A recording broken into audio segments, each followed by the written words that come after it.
Hello friends, welcome again on Rahul classes. आज हम अपनी पिछली वीडियोस में डिस्कस किया हुआ टॉपिक ही आगे कंटिन्यू करने वाले हैं, दैट इज़ फाइनेंशियल मैनेजमेंट, जिस पर हम 2-3 वीडियोस में टॉपिक डिस्कस कर चुके हैं। हमने पहले डिस्कस किया था फाइनेंशियल मैनेजमेंट का ओवरव्यू, जिसमें हमने डिसीजंस के बारे में बताया था कुछ कि फाइनेंशियल मैनेजमेंट के अंदर क्या क्या डिसीजंस लिए जाते हैं। फिर हम सेपरेट वीडियोस में financing decision and dividend decision को डिस्कस कर चुके हैं। अगर आपने हमारी वो वीडियोस नहीं देखी हैं तो प्लीज़ जाकर पहले वो वीडियोस देख लें, लिंक मैं डिस्क्रिप्शन में दे दूंगा। आज हम जो डिस्कस करने वाले हैं वो कैपिटल रिक्वायरमेंट के ऊपर टॉपिक है कि एक बिजनेस को किस तरह की कैपिटल रिक्वायरमेंट रहती है, ज़्यादा कैपिटल कब रहती है या कम कैपिटल रिक्वायरमेंट कब रहती है। आइए डिटेल में डिस्कस करते हैं कि ऐसे कौन कौन से फैक्टर्स हैं जो बिजनेस की कैपिटल को डिसाइड करते हैं कि पैसा कम चाहिएगा या ज़्यादा चाहिएगा। तो कैपिटल का मतलब होता है amount invested by the businessman in his or her business। जो भी पैसा एक बिजनेसमैन अपने बिजनेस में लगाता है उसे आप कैपिटल कहते हो। जो 2 तरह की कैपिटल होती है, first one is fixed capital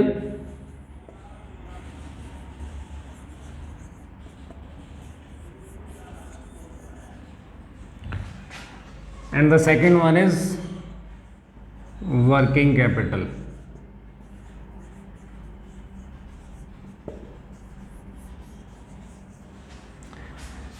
fixed capital means amount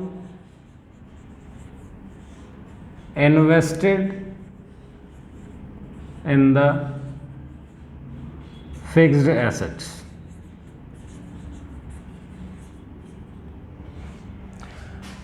Working capital means amount required to carry out day-to-day business activities. जो भी पैसा हमारा फिक्स्ड एसेट्स में इन्वेस्ट हो जाता है, फॉर एग्जांपल बिल्डिंग परचेज की है हमने, मशीनरीज परचेज की है हमने, कोई व्हीकल परचेज किया है, वो फिक्स्ड कैपिटल होती है, कई सालों के लिए इन्वेस्ट हो जाता है वो हमारा पैसा।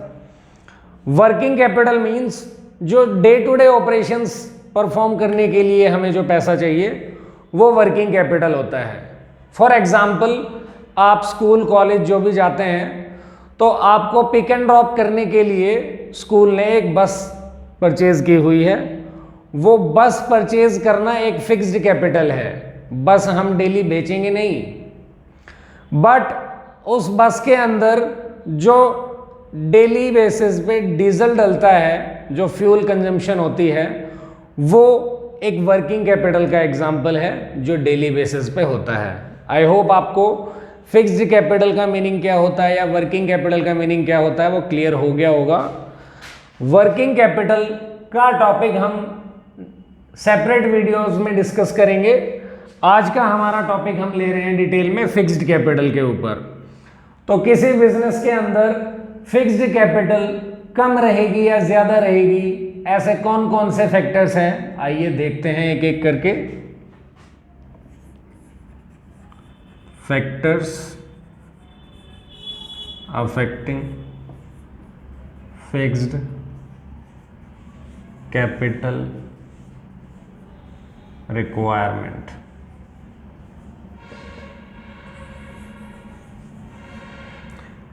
पहला फैक्टर है हमारा नेचर ऑफ बिजनेस। बिजनेस में पैसा कम लगेगा या ज़्यादा लगेगा, ये काफ़ी हद तक डिपेंड करता है कि आपके बिजनेस का नेचर कैसा है, किस तरह का आप बिजनेस कर रहे हैं। तो हम यहाँ पे दो तरह के बिजनेस का जिक्र करते हैं। या तो आपका बिजनेस कोई मैन्युफैक्चरिंग कंसर्न है, या आपका बिजनेस कोई ट्रेडिंग कंसर्न बिजनेस है। मैन्युफैक्चरिंग कंसर्न बिजनेस में फिक्स्ड कैपिटल रिक्वायरमेंट ज़्यादा रहती है as compare to trading concern business. For example, अगर आप कोई सामान प्रोड्यूस कर रहे हैं, रॉ मटेरियल लाते हैं, आप मशीनरीज की हेल्प से उसे फिनिश्ड गुड्स में कन्वर्ट करते हैं जो रेडी टू सेल रहेगा। इस प्रोसेस में काफ़ी सारी मशीनरीज में पैसा इन्वेस्ट हमें करना पड़ता है जो कि फिक्स्ड कैपिटल को बढ़ा देगा। ट्रेडिंग कंसर्न बिजनेस का मतलब होता है कि आप तैयार माल ही कहीं से ला रहे हैं और बेच रहे हैं। आप सबकी पड़ोस में कोई ग्रॉसरी की शॉप रहती है, किराना की दुकान रहती है कोई, जिसमें कुछ भी प्रोडक्शन नहीं हो रहा होता है। वो किराने की दुकान वाला कहीं ना कहीं से अपने अपने सप्लायर से डिफरेंट से चीज़ें खरीदता है और आगे कस्टमर्स को बेच देता है। तो ट्रेडिंग कंसर्न में कोई मशीनरीज वगैरह की रिक्वायरमेंट नहीं होती, इसलिए वहाँ पे फिक्स्ड कैपिटल रिक्वायरमेंट कम होती है। मैन्युफैक्चरिंग कंसर्न में काफ़ी सारा पैसा हमें प्लांट को डेवलप करने में लगाना पड़ता है, काफ़ी सारी मशीनरीज में पैसा इन्वेस्ट करना पड़ता है, इसलिए मैन्युफैक्चरिंग कंसर्न में फिक्स्ड कैपिटल रिक्वायरमेंट ज़्यादा रहती है। आई होप आपको फर्स्ट पॉइंट क्लियर हुआ होगा। नेक्स्ट पॉइंट है स्केल ऑफ ऑपरेशन। बिल्कुल सिंपल सा पॉइंट है। या तो आप बिजनेस स्मॉल स्केल पे कर रहे होंगे या आप बिजनेस लार्ज स्केल पे कर रहे होंगे। तो ऑब्वियस सी बात है कि स्मॉल स्केल पे अगर आप बिजनेस कर रहे होंगे तो कम पैसे की रिक्वायरमेंट रहेगी, और लार्ज स्केल पे आप बिजनेस कर रहे होंगे तो ज़्यादा पैसे की रिक्वायरमेंट रहेगी। ज़्यादा सोचने की बात ही नहीं है इस पॉइंट के अंदर। जितना बड़ा बिजनेस उतनी ही फिक्स्ड कैपिटल रिक्वायरमेंट ज़्यादा। फॉर एग्जाम्पल, मैं गोलगप्पे बेचता हूँ तो मेरी फिक्स्ड कैपिटल रिक्वायरमेंट कम रहेगी। फॉर एग्जाम्पल, मैंने बिग बाज़ार की फ्रेंचाइजी ली हुई है तो थोड़ी ज़्यादा कैपिटल रिक्वायरमेंट रहेगी मेरी, बड़ा स्पेस चाहिएगा, बिल्डिंग चाहिएगी मुझे। या फॉर एग्जाम्पल, मैं मुकेश अंबानी हूँ तो बहुत ज़्यादा बड़ा बिजनेस है मेरा, ऐसे बिजनेस में और ज़्यादा कैपिटल रिक्वायरमेंट रहेगी। तो सिंपल सा पॉइंट, जितना छोटा बिजनेस उतनी कम फिक्स्ड कैपिटल रिक्वायरमेंट, जितना बड़ा बिजनेस उतनी ही ज़्यादा कैपिटल रिक्वायरमेंट। थर्ड पॉइंट है हमारा choice of technique. Choice of technique का मतलब है कि जो भी आप प्रोडक्शन करते हो अपने बिजनेस में, उस प्रोडक्शन को करने के लिए आप लेबर का यूज करते हो या मशीनरीज का। तो एक टेक्निक का नाम होता है हमारा लेबर इंटेंसिव टेक्निक, और एक टेक्निक का नाम होता है हमारा capital intensive technique. Capital intensive means आप मशीनरीज का यूज ज़्यादा से ज़्यादा कर रहे हैं। तो हमने यहीं ऊपर पढ़ा था कि मैन्युफैक्चरिंग कंसर्न में अगर बिजनेस कर रहे हो आप तो मशीनरीज की रिक्वायरमेंट ज़्यादा होती है, और मशीनरीज में बहुत ज़्यादा पैसा इन्वेस्ट करना पड़ता है, हमें करोड़ों रुपए इन्वेस्ट होता है। तो अगर आपका choice of technique capital intensive है, अगर आप जो भी प्रोडक्शन कर रहे हैं वो कैपिटल इंटेंसिव कर रहे हैं टेक्निक, तो फिक्स्ड कैपिटल रिक्वायरमेंट वहाँ पे ज़्यादा रहेगी। लेबर इंटेंसिव टेक्निक अगर आप फॉलो कर रहे हैं तो फिक्स्ड कैपिटल रिक्वायरमेंट कम रहेगी। अब यहाँ पे कुछ बच्चों का क्वेश्चन आता है कि कैपिटल इंटेंसिव में मशीन तो एक ही बार खरीदनी है, लेबर इंटेंसिव में तो वेजेस हम हर महीने देते रहेंगे। तो अगर हम हर महीने वेजेस देते रहेंगे तो किसी भी पर्टिकुलर पॉइंट ऑफ टाइम पे, एक ही टाइम पे हमारे पास बहुत ज़्यादा पैसे का इकट्ठा बर्डन नहीं पड़ा है, फिक्स्ड नहीं है वो लेबर का पैसा, हर महीने दे रहे हैं जो वर्किंग कैपिटल की तरह काम करेगा। तो अगर आप मशीन खरीद रहे हैं तो करोड़ों रुपए एक साथ आपको इन्वेस्ट करना पड़ेगा, जिसे ही आप फिक्स्ड कैपिटल कहते हो, जो एक बार में ही ब्लॉक हो जाए।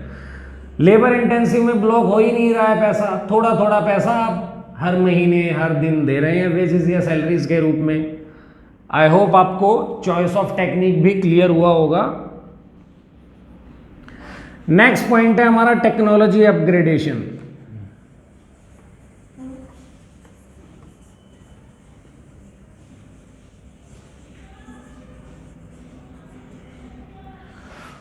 कुछ बिजनेस ऑर्गेनाइजेशंस ऐसी होती हैं जहां पर इस तरह की फिक्स एसेट्स यूज होते हों जो जल्दी ऑब्सलीट हो जाते हैं ड्यू टू टेक्नोलॉजी चेंजेस। कुछ बिजनेस ऑर्गेनाइजेशन में ऐसे एसेट्स यूज होते हैं जो टाइम टू टाइम अपग्रेड करने पड़ते हैं, जिनकी टेक्नोलॉजी दिन पर दिन या ईयर टू ईयर बदलती रहती है, अपग्रेड होती रहती है। तो वो जो पुराने एसेट्स थे वो जल्दी ही ऑब्सलीट हो जाते हैं हमारे। इस तरह के बिजनेस में फिक्स्ड कैपिटल रिक्वायरमेंट जो है वो बहुत ज़्यादा रहती है, क्योंकि आपको हर 2-3 साल में वापस से इन्वेस्ट करना पड़ता है उन्हीं एसेट्स में पैसा due to technology changes. For example mobile industries या लैपटॉप इंडस्ट्रीज जो होती हैं, इनमें बहुत जल्दी ही टेक्नोलॉजी में चेंजेस आ जाते हैं, तो वही चेंजेस अडॉप्ट करने पड़ते हैं इन इंडस्ट्रीज को। नेक्स्ट पॉइंट है हमारा ग्रोथ प्रोस्पेक्ट्स।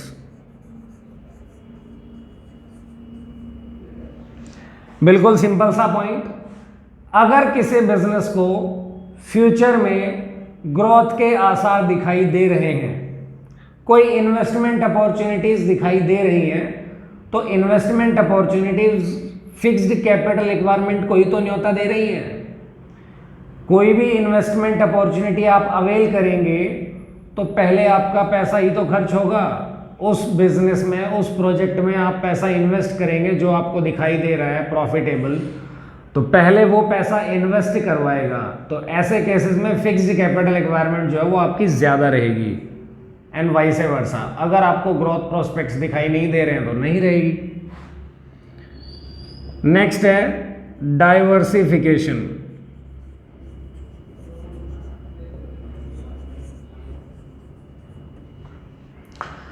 डाइवर्सिफिकेशन मीन्स आपने अपने बिजनेस को कितना डाइवर्सिफाई कर रखा है। कितना डाइवर्सिफाई कर रखा है का मतलब कि आप जो बिजनेस में अपने में प्रोड्यूस कर रहे हैं सामान, वो किस किस तरह के हैं। अगर आप एक से ज़्यादा तरह के गुड्स प्रोड्यूस करते हैं तो ऐसा ज़रूरी नहीं है कि जो प्लांट एंड मशीनरीज, जो इक्विपमेंट्स एक सामान को प्रोड्यूस करने में लग रहे हो वही सेम काम आ जाए दूसरे सामान के लिए। फॉर एग्जाम्पल आप चिप्स भी बनाते हैं, फॉर एग्जाम्पल आप बुक्स भी बनाते हैं, तो ऐसा ज़रूरी नहीं है कि चिप्स बनाने वाली मशीनरीज, बुक्स बनाने वाली मशीनरीज सेम होंगी। आपको फिक्स्ड कैपिटल रिक्वायरमेंट ज़्यादा रहेगी जितना ज़्यादा आपका बिजनेस डाइवर्सिफाई होगा। जितनी ज़्यादा एरियाज़ में आप अपना बिजनेस फैलाएंगे उतनी ही ज़्यादा फिक्स्ड कैपिटल रिक्वायरमेंट रहेगी। फॉर एग्जांपल जितने भी बड़े बड़े इंडस्ट्रियलिस्ट होते हैं जैसे टाटा, अंबानी, अडानी वगैरह, इन्होंने शायद ही कोई भी एरिया छोड़ रखा होगा जिस एरिया का ये बिजनेस नहीं करते, जिस टाइप का ये इनका बिजनेस ना हो। तो तो इनकी जो फिक्स्ड कैपिटल रिक्वायरमेंट है वो बहुत ज़्यादा है, क्योंकि हर टाइप का बिजनेस कर रहे हैं, तो हर टाइप के बिजनेस के लिए उसी से related plant and machineries, equipments वगैरह में आपको पैसा इन्वेस्ट करना पड़ता है। तो जितना ज़्यादा डाइवर्सिफाई उतनी ही फिक्स्ड कैपिटल रिक्वायरमेंट ज़्यादा। नेक्स्ट पॉइंट है हमारा फाइनेंसिंग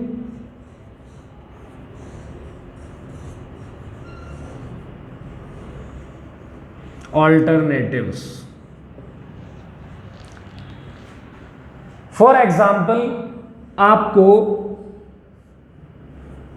कोई एसेट परचेज करना है, मतलब कोई एसेट आपको सपोज चाहिए, तो आपके पास दो रास्ते हैं, या तो आप उसे परचेज कर लें या आप उसे लीज पर ले लें। दोनों ही केसेस में आपका काम हो जाएगा। परचेज आप तभी कर पाएंगे जब आपके पास ह्यूज फंड्स अवेलेबल हैं, अदरवाइज आपके पास ऑप्शन है कि आप लीज पे ले लेंगे। तो अगर आप परचेज का ऑप्शन चुनते हैं तो फिक्स्ड कैपिटल रिक्वायरमेंट ज़्यादा, क्योंकि परचेज करने में पैसा ज़्यादा लगेगा। और अगर आप उसी चीज़ को लीज पर ले लेते हैं तो फिक्स्ड कैपिटल रिक्वायरमेंट कम लगेगी, क्योंकि इकट्ठा पैसा आपका ब्लॉक नहीं होगा। आप टाइम टू टाइम बस रेंट देते रहेंगे उस प्रॉपर्टी या उस असेट का जो आपने लीज पे लिया है। आई होप आपको फाइनेंसिंग ऑल्टरनेटिव क्लियर हुआ होगा। लास्ट पॉइंट है हमारा डिसीजन का, लेवल ऑफ कोलैबोरेशन।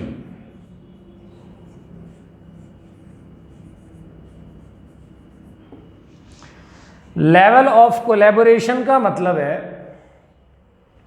कि आपका जो बिजनेस है, आपके ही बिजनेस जैसा कोई दूसरा बिजनेस भी होगा, तो आप लोगों में आपसी अंडरस्टैंडिंग का लेवल क्या है? क्या आपके रिसोर्सेज दूसरे बिजनेस के भी काम आ सकते हैं, या दूसरे बिजनेस के रिसोर्सेज आपके भी काम आ सकते हैं? अगर आ सकते हैं तो आपकी आपसी अंडरस्टैंडिंग कैसी है कि आप सेम अमाउंट ऑफ रिसोर्सेज से दोनों ही काम चला रहे हों। अगर लेवल ऑफ कोलैबोरेशन आपका अच्छा है तो फिक्स्ड कैपिटल रिक्वायरमेंट कम रहेगी, अदरवाइज ज़्यादा रहेगी। एक एग्जाम्पल से समझते हैं। जितने भी बैंक्स हैं सब ने अपने अपने एटीएम प्लेस किए हुए हैं डिफरेंट प्लेस पे। आप अपने ही एरिया में देखते होंगे तो काफ़ी सारे बैंक्स के एटीएम देखे होंगे आपने, एटीएम मशीन्स। तो क्या कभी आपने ऐसा देखा है कि आपके पास पीएनबी का एटीएम कार्ड है और आपके एरिया में पीएनबी एटीएम मशीन नहीं है, तो आपने एसबीआई में अपना एटीएम कार्ड डाला हो पैसे निकालने के लिए और पैसा निकला ना हो? हर बैंक अपने अपने एटीएम जहां जहां भी लगा रहा है, ऐसा नहीं है कि जिस बैंक का एटीएम है उसी बैंक के अकाउंट होल्डर का पैसा वहां से निकलेगा। कोई भी अदर बैंक अकाउंट होल्डर भी अपना एटीएम स्वाइप करके वहां से पैसे विड्रॉ कर सकता है। ये लेवल ऑफ कोलैबोरेशन का एग्जाम्पल है।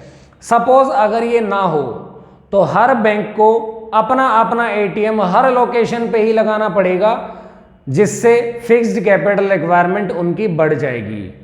अब क्या है, एक बैंक ने, सपोज पीएनबी बैंक ने आपके घर के पास लगा दिया है एटीएम मशीन, 2 किलोमीटर बाद एसबीआई का एटीएम है, उससे 1 किलोमीटर बाद आईसीआईसीआई का एटीएम है। तो ना तो हर बैंक को हर प्लेस पे अपने एटीएम लगाने पड़ रहे हैं और पब्लिक की रिक्वायरमेंट भी पूरी हो रही है। तो इससे फिक्स्ड कैपिटल रिक्वायरमेंट जो है बैंक्स की कम आएगी कि उनको हर जगह पर अपना अपना सेपरेट एटीएम प्लेस करने की ज़रूरत नहीं पड़ रही। That's all for today. मैं उम्मीद करता हूं कि आपको हमारा ये टॉपिक बिल्कुल सिंपल सा टॉपिक था, क्लियर हुआ होगा। अगर आपके कोई डाउट्स हैं तो हमें कमेंट बॉक्स में बताएं, और अगर आपको लगता है हमारी वीडियोस आपके लिए हेल्पफुल हैं, कुछ सीखने को मिल रहा है, तो प्लीज़ अपने फ्रेंड्स से, अपने सर्कल में लाइक, शेयर एंड सब्सक्राइब करवाएं। Thank you.